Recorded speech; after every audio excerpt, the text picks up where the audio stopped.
For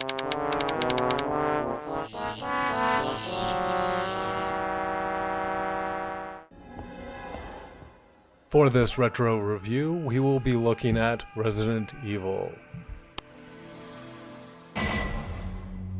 Bizarre murder cases have recently occurred in Raccoon City. There are outlandish reports of families being attacked by a group of about 10 people. Victims were apparently eaten. Bravo team went to the hideout of the group and disappeared.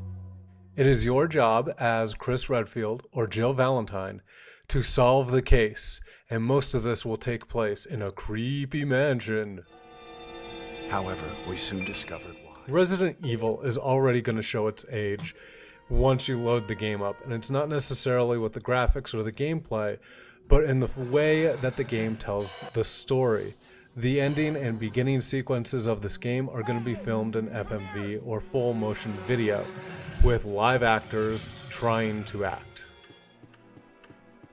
Instead of writing up a long lengthy bit about the impact of Resident Evil, I just want to say that Resident Evil truly gave birth to what we call today survival horror.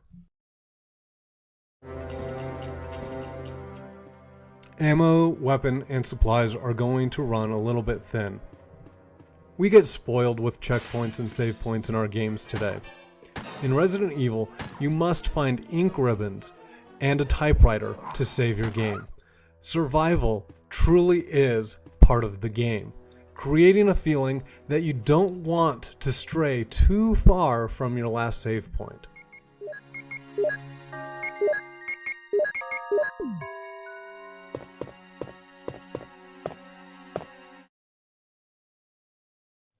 The horror in the game doesn't come from blood, gore, and the 32-bit graphics. In fact, it comes from the terrible voice acting that you're going to encounter throughout this game. I've got a few clips here just for you. No! Don't go!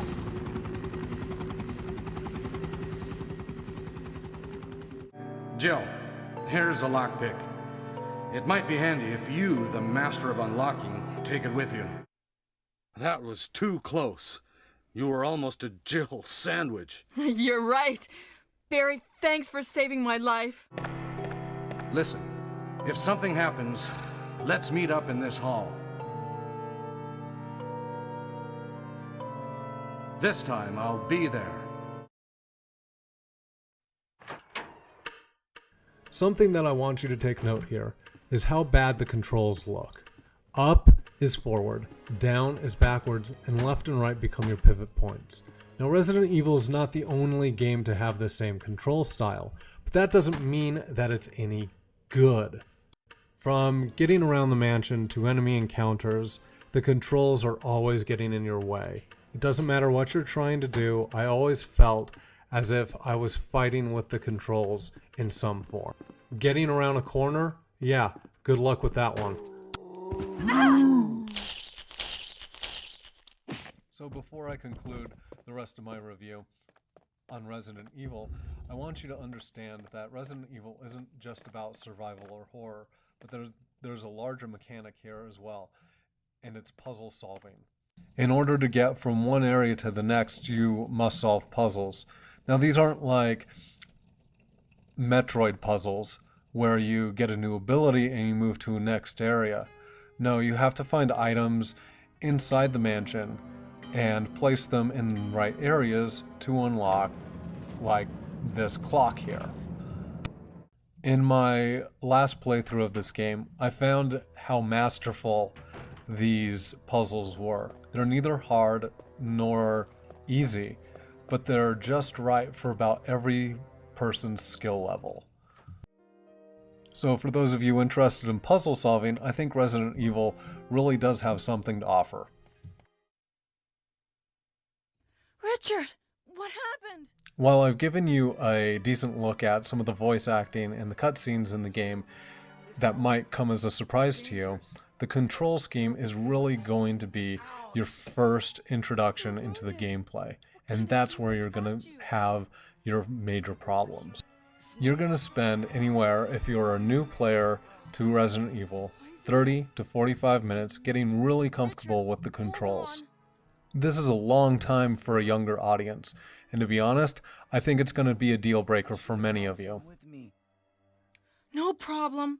I'll go and get it. Thanks. Resident Evil has been released on many systems, including PC, PlayStation 1, the PlayStation Network, Sega Saturn, and many others, except for the Xbox.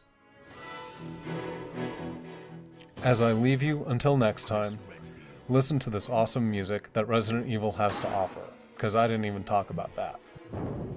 Jill Valentine. Barry Burton.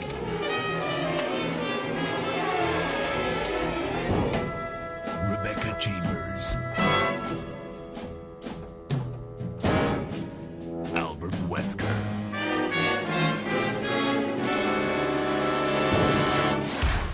Resident Evil.